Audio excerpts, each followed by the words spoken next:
Calling all detectives. A murdered man, a wire recorder that didn't record, and a shoe full of diamonds. These are the exhibits on this page from my casebook. The casebook of Jerry Browning, private detective.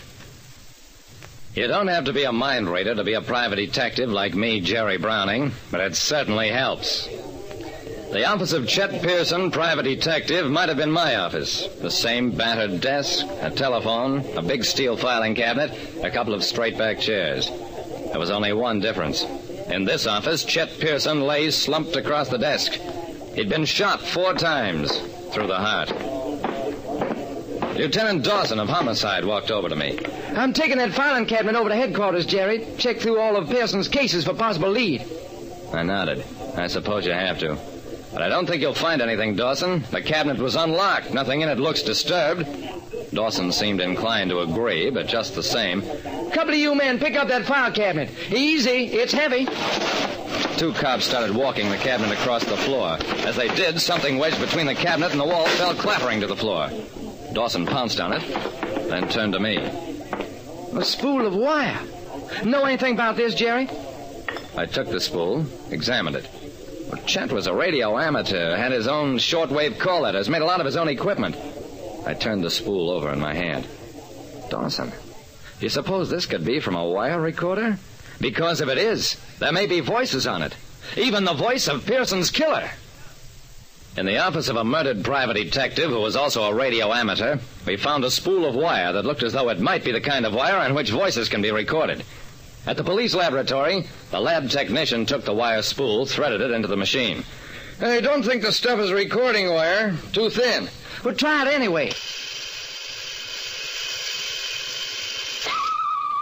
I watched as the technician uncoiled the snapped wire from the machine.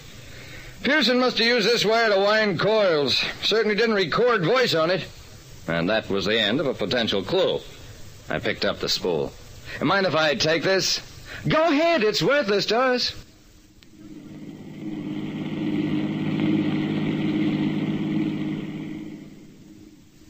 With the wire in my pocket, I went on back to my office, sat down at my own battered desk, stared at my own filing cabinet and straight-back chairs. Not much to show for 10 years of risking your life. But then I never knew an honest private detective who got rich from his work. Chet Pearson was honest. And at the end of the road, all he got was 4 slugs in his heart as payment in full. That and a little short-wave station that he'd mostly built himself. An idea stirred at the back of my head.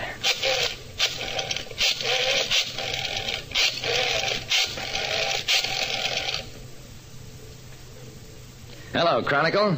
I want to place a classified ad under personals. Well, I'll read it to you. Jerry Browning, private detective, announces that he has taken over the practice of Chet Pearson, deceased. Confidential investigations. Conversations recorded with latest electronic equipment as perfected by Pearson.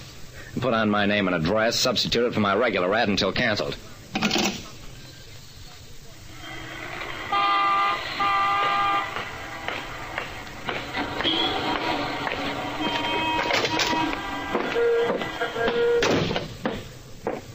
The clerk in the radio parts store thought I was crazy. A portable recording set strapped around your body? Well, sure, it could be done, but with batteries that weigh over 50 pounds, and it looked like a radio set with shoes. 2 hours later, I had a lapel microphone with wires leading from it to an arrangement of coils and miniature batteries strapped around my waist. Best of all was a little housing containing a tiny spool of recording wire that wound from one reel onto another when I pressed a button in my pocket. You understand it's not doing anything, just winding from one side to the other. That dough guys will spend just for a laugh.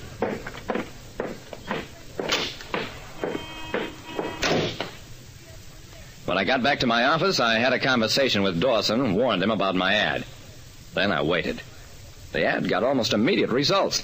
People for whom Pearson had worked and who assumed I'd made some sort of arrangement with his heirs to buy his practice. I stalled all offers of cases until Jonathan T. Olcott arrived. He was tall, suave, and bulged suspiciously in the vicinity of his left armpit. Mr. Browning, I'm a dealer in precious stones. And my business is of such a nature that I occasionally require proof of certain conversations. I leaned back in my chair. I know all about you, Mr. Olcott. Pearson left a spool with part of a conversation you had with him recorded on it. I eased my jacket open, let Olcott look at the apparatus. See that wire turning? It's recording our conversation through this lapel microphone, just like Pearson always did with his visitors. Olcott's hand slipped inside his jacket and came out with a revolver. I ignored it. In fact, I laughed right out loud. Wait a second, till I disconnect this thing and get it off. I removed the belt from around my waist, tossed it on my desk. That's better. I looked up at Olcott. And don't you think you better put that gun away? After all, the other spool isn't here. I've got that one in a vault. Olcott hesitated, lowered the gun. You're sure that thing is disconnected? I nodded, showed him that the wire wasn't turning anymore. You can talk freely now, but you'd better talk money. Olcott smiled with approval. I like a smart man. And you're what? If Pearson had been smart, he'd still be alive. He slipped the gun back into its holster. I won't make any offer for the wire, but you can work with me. I frowned. I need money fast. This stuff was expensive. You'll make 10 grand on the first job. The Mocambe Queen is docking tomorrow. 2 sailors are carrying 20 uncut diamonds in false linings of their shoes. They'll have shore leave about 10:30. We'll be waiting for them. I got up, sauntered around the desk. We sure will. 2 cops walked in, strode over to Olcott, yanked him to his feet, snapped handcuffs over his wrists. So he fell for the old dictograph trick. A smart hijacker like that. I glanced at the junk on my desk. Just goes to prove that an old trick can always be given a new twist and brought up to date. Okay, take him away. The 2 sailors from the Mocambe Queen were met as they came ashore, not by hijackers, but a police squad that arrested them and confiscated their smuggled gems. At that, the men were lucky. They might have met Olcott, and fared much worse. That's what Olcott was, a crook who preyed on other crooks, a hijacker of smuggled stones. Pearson had been investigating the murder of a seaman for a steamship line that was his client, and he ran across Olcott's trail. Olcott tried to buy him off, and when that failed, used simpler means to shut Pearson's mouth. Like I said, in this detective business, it isn't what you know that counts, but what the other fellow thinks you know. Listen next time to Calling All Detectives, mystery drama, mystery quiz, and a chance for you to match wits with yours truly, Jerry Browning, private detective.